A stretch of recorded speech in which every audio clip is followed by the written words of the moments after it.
Muitas vezes achamos que a fé é só acreditar em um Deus qualquer, nem reparamos os atributos em que Deus possui. Esquecemos até dos seus feitos mais extraordinários. Afinal de contas, quem é o Deus da Bíblia e quais são os seus maiores feitos? Opa, caso seja novo por aqui, esse é o meu canal, Senhor Bugado. Se já curtiu o vídeo, só te peço para deixar o like abençoado e se inscrever se caso não for inscrito. Confira se o seu sininho está ativado, até porque eu não tenho um calendário específico para postar vídeos. Agora sim, prossiga o vídeo. Se pararmos para analisar, levamos Deus como brincadeira, oramos de qualquer forma, ou se culpamos infinitamente por algo que Deus já te perdoou. Esquecemos de sua misericórdia. Falando de uma maneira mais resumida, esquecemos quem é Deus. O propósito desse vídeo é mostrar os maiores feitos de Deus. Esse vídeo vai ser bem nerd, então se prepara para usar 100% do seu QI. Geralmente, quando pensamos no que Deus é capaz de fazer, acabamos lembrando quando Deus abriu o Mar Vermelho. Através de um sopro, Deus abriu um mar enorme e fez dele como a travessia para o seu povo. Mas também temos que lembrar que Deus já parou o Sol e a Lua. Sim, exatamente. Parou o Sol e a Lua. Isso é bem perigoso, tendo em vista que simplesmente o Sol podia ficar muito tempo em uma região e queimar ela, fora que temos que parar para pensar no seguinte: se o Sol e a Lua parassem, ainda assim a Terra ia continuar girando, só que Deus prometeu que o Sol e a Lua ia ficar em um ponto específico. Ou seja, se a Terra continuasse girando, o Sol e a Lua ia desaparecer com o tempo, de qualquer jeito.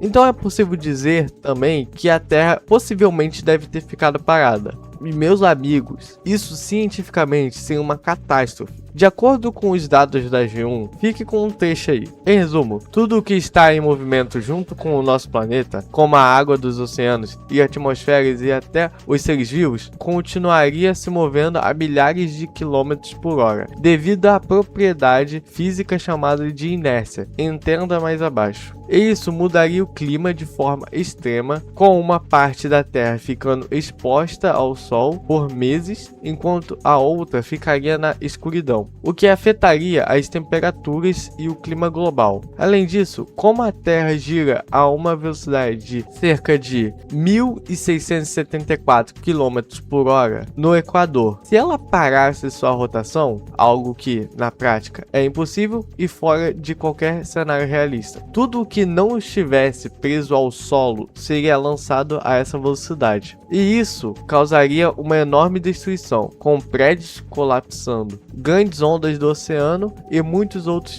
desastres desse tipo. Sim, meus amigos, isso é impossível cientificamente. Porém é aquilo, o cara que criou o universo não conseguiria romper a própria lei do universo, que ele mesmo criou. Se Deus consegue fazer, ele também consegue desfazer. Isso é extraordinário. O cara simplesmente fazer um feito imenso só para cumprir o que ele prometeu, fora o dia que Deus mandou fogo do céu, como se fosse normal. O fogo, galera, ele consumiu o sacrifício em que estava diante do altar. E não só isso, como também a lenha e as 12 pedras que estavam postas junto ao sacrifício. E fora que tudo isso que foi consumido pelo fogo estava encharcado por água. Encharcado por água, exatamente isso que você ouviu. Estava rodeado por água, foi encharcado por água. Simplesmente não tinha mágica, não tinha, não era ilusão. Deus só simplesmente quis mostrar que ele é Deus, o único e verdadeiro. Fez uma coisa dessas e simplesmente, galera, isso é absurdo. Eu gostaria de falar sobre esse tópico porque dá para falar umas coisas muito brabas. E o primeiro atributo que eu começarei a falar nesse vídeo é a onipotência. Ela foi comentada no tópico anterior, mas explorando um pouco mais, ela seria simplesmente o poder de fazer o que você quiser. Você pode criar uma regra em que tudo tem que se submeter a ela, menos o dono da onipotência. Porque o dono da onipotência, galera, ele é além da lei que ele mesmo criou. Na realidade, galera, ele é a lei da lei. Exatamente isso aí. Ele em que é a lei da lei. A lei tem que seguir de acordo com ele, tá ligado? Exatamente, a lei tem que estar de acordo com o que Deus quer. Isso é absurdo, Jopper. Se Deus quiser, ele pode criar um outro universo com novas engenharias, com novas complexidades e novos funcionamentos. Parar para pensar que Deus está além e superior da ciência é simplesmente um título muito grande. É muita aura. Tipo assim, você está além da ciência, além da que a gente chama, né, de metafísico, se não me engano, ok? Galera, me corrija. Ah, isso é muita aura. Um título enorme, cara, pra se ter.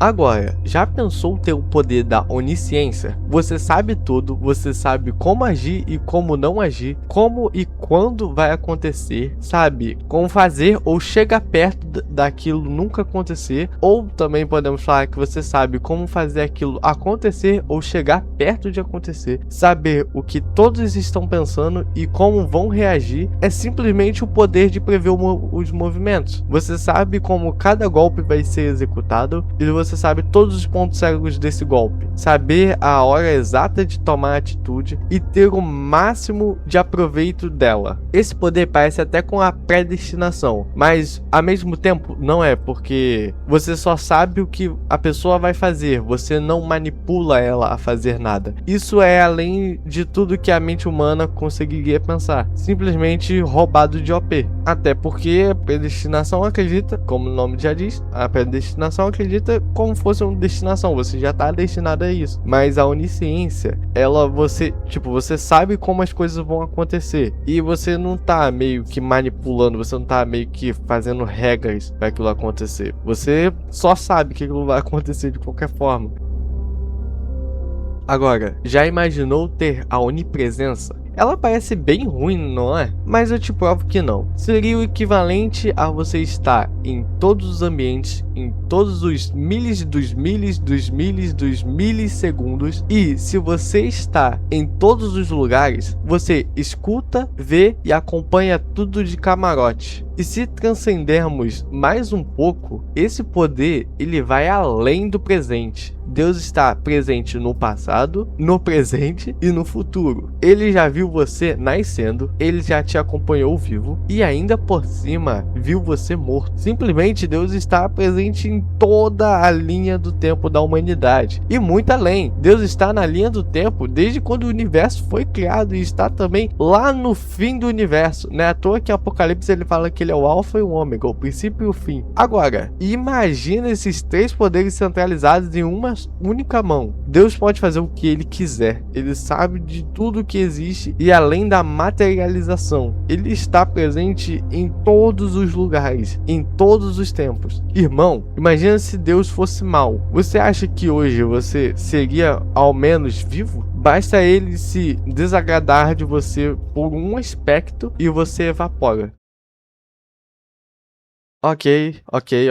Você já veio até aqui e já viu que Deus está em um nível extremo de complexidade de entendimento. É fácil só falar que Deus é onisciente, onipresente e onipotente, até porque resume bem mais rápido. Mas agora, imagina um Deus justo e misericordioso ao mesmo tempo. Deus condena o pecado e a Bíblia deixa bem claro sobre isso. Então, só reforçando, Deus odeia o pecado, porém não odeia o pecador. Ele dá o tempo suficiente para cada pessoa se arrepender e se converter para que tenha a possibilidade de morar no céu. Porém, muitas pessoas preferem não acreditar em Deus porque o mundo está corrompido demais. Sendo que essas mesmas pessoas esquecem que a justiça não é equivalente à rapidez e esquecem que o fato do mundo estar assim é por conta delas mesmas e por conta de Adão e Eva. Agora, esse mesmo Deus é o que tem misericórdia e que perdoa os piores humanos do mundo e lento a se irar. Êxodo 34, versículo 6 ao 7 fala disso. Inclusive, lá em Lamentações 3, 22 a 23, diz mais ou menos que a misericórdia de Deus é o motivo de não sermos consumidores. Esse é um dos motivos